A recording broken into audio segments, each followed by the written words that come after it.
நண்பர்களே, இன்னைக்கு நம்ம பார்க்க போற கதை என்னன்னா, அதிசய மயில். அப்படி என்ன இந்த மயில்கிட்ட அதிசயம்? வாங்க பார்க்கலாம். எல்லாரும் நமக்கு தேவையான வசதிகள் வேணும்னு நினைப்பாங்க. ஆனால் இந்த கிராமத்தில் மட்டும் ஒரு சில குறைகள் இருக்கு. அந்த குறைகள் நினைச்சு அந்த கிராம மக்கள் ரொம்ப வேதனைப்பட்டாங்க. ஆனால் அந்த வேதனை அந்த மக்களோடு நிற்கல, அந்த ராஜாவுக்குமே நிறைய இருந்தது. என் கிராமத்து மக்களுக்கு எல்லா தேவையும் அமைஞ்சிருக்கு. ஆனாலும் எந்த ஒரு மரத்துலேயும் மலர்கள் இல்லை, காய்கனிகள் கிடைக்கிறது இல்லையே அப்படின்னு சொல்லி ரொம்ப வேதனைப்பட்டார். நம்ம பூஜு ராஜாவோட வேதனை பார்த்துட்டு ரொம்பவும் வருத்தப்பட்டான். இவருக்கு ஏதாவது உதவி செய்யணுமேனு யோசிச்சுட்டு இருந்தான். ஒரு நாள் பூஜு காட்டுக்குள்ள நுழைஞ்சி விலங்குகளை பார்த்துட்டு வரக்காக கிளம்பியிருந்தான். ஆரம்பத்திலே கழுகையும் ஆந்தையும் பார்த்துட்டு ஒரு பயத்தோடவே காட்டுக்குள்ளே போனான். பூஜு நடுக்காட்டை அடைஞ்சதும் ரொம்ப திகிலாக இருந்தது. அந்த சமயம் பார்த்து திடீர்னு தடுக்கி விழுந்துட்டான். விழுந்ததில் தலையில் இடப்பட்டு மயக்கம் அடைஞ்சான். அப்போ தான் இந்த அதிசய மயில் உள்ளே வந்தது. அவன் கிட்ட போய் அவனுக்கு என்ன ஆச்சுன்னு பார்த்தது. பூஜுவை எழுப்ப அந்த அதிசய மயில் முயற்சி பண்ணிக்கிட்டே இருந்தது. எதுவும் பலன் இல்லைனால தன்னோட சக்தியை வெளிப்படுத்துச்சு. அந்த சக்தியினோட பலன் கிடைச்சி பூஜு கண் முழிச்சு எழுந்து உட்காந்துட்டான். தனக்கு யார் உதவி செஞ்சிருப்பான்னு பார்க்கும்போது கண்ணெதிரே ஒரு மயில் நின்றுட்டு இருந்துச்சான். அந்த அழகான மயிலை பார்த்ததும் பூஜுவுக்கு ரொம்ப சந்தோஷம். காப்பாற்றின மயிலுக்கு நன்றி சொன்னான்.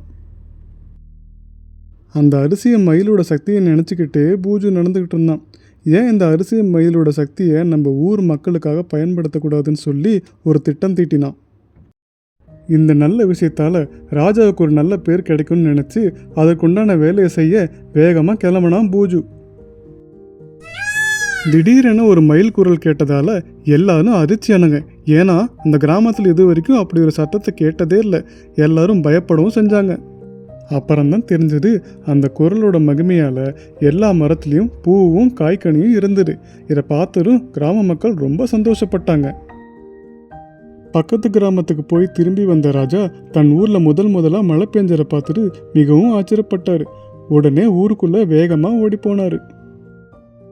எல்லா மரத்துலேயும் பூக்களும் காய்கனிகளும் இருந்தது.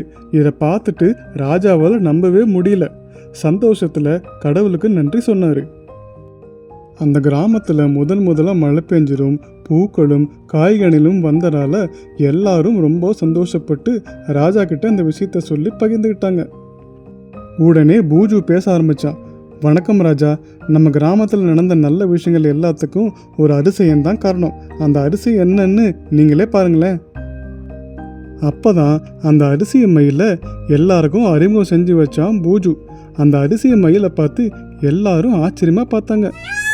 திடீரென அந்த அதிசய மயில் மறுபடியும் கூவ ஆரம்பிச்சுதான். அதை பார்த்து எல்லாரும் ஒரு நிமிஷம் பிரமிச்சு போய் நின்னாங்களாம்.